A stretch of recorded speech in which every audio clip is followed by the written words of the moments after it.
Hello, everyone. Happy Saturday. Hello, YouTube. Hello, Instagram. I hope you're having an amazing start of your weekend. And I truly hope that this week's work week, professional week, was awesome.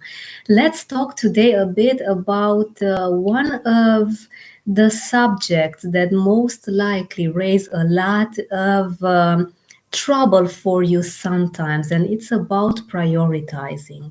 You may feel that you don't have enough time, even though you are working from home now. Most of us are not commuting anymore because of COVID.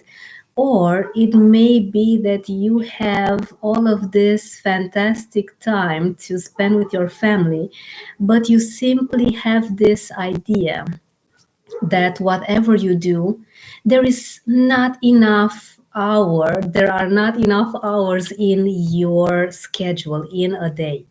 We want to have everything done for our businesses, for our jobs. We want to also have a bit of time for ourselves to relax. And of course, we would love to have some fun and spend as much as possible all of the remaining free time with our families. Now, I have a baby girl.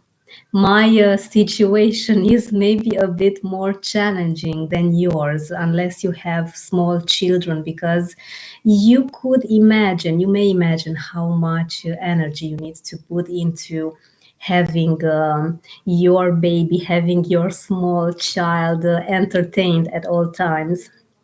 But what you can do in order to have this fear of not having enough time is to prioritize your priorities. And yes, you have heard me well. It's more than prioritizing, because there is maybe a list of 10 important, very important items that you need to do every single day. And no time for that. I want us to talk a bit about delegating. Hello, thank you so much for joining me.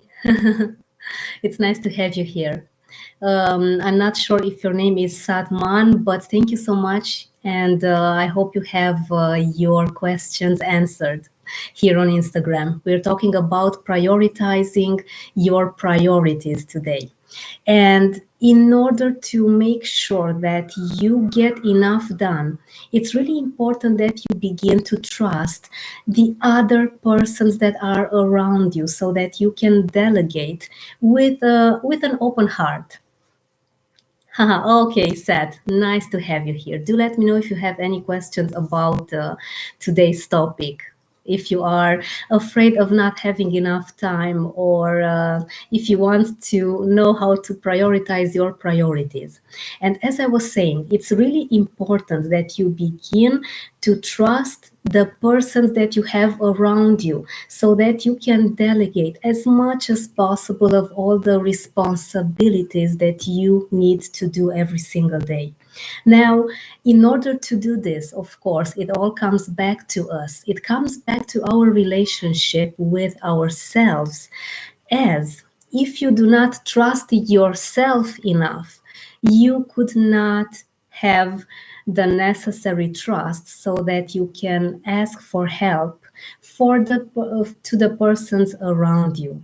And of course, working on our interior is the most difficult part, because I am still a work in progress. I am still working on myself on a daily basis. And sometimes I am very grateful that I can talk to my coach, because I also am coached. It's very difficult otherwise.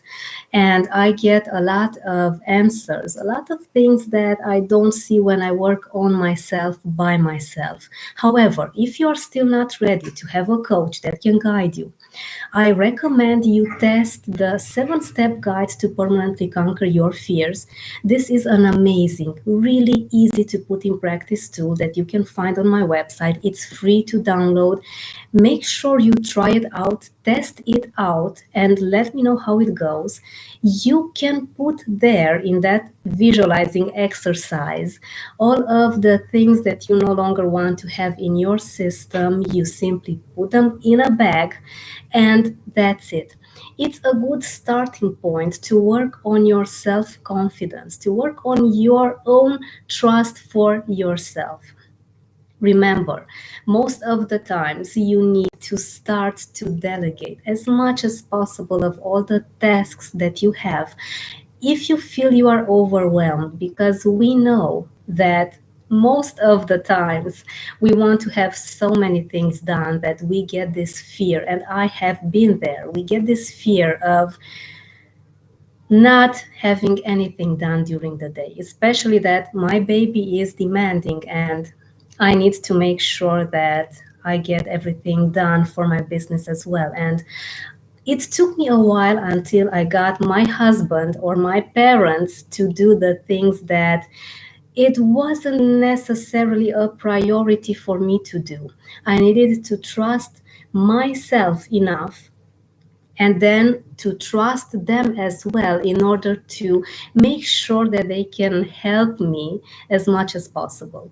I know you found this useful. Do let me know, how are you going to implement all of this very interesting advice? Because I know that you are here because you need some help with your fear of losing time. I really hope you found this useful, and I look forward to having your questions, or direct message me if you want me to answer any of your questions about fear. I'll be more than happy to do this, as the sole purpose of Step on Your Fears is to guide you into finding the best solutions. Hello, Tamara. Thank you so much for joining me. Now, before I go, I hope you have an amazing Saturday ahead. Make sure you take time for yourself and prioritize those priorities by thinking about delegating some of the tasks that you simply don't find the time to do anymore. I hope you have a great weekend, and I will see you very, very soon. Thank you so much for joining me.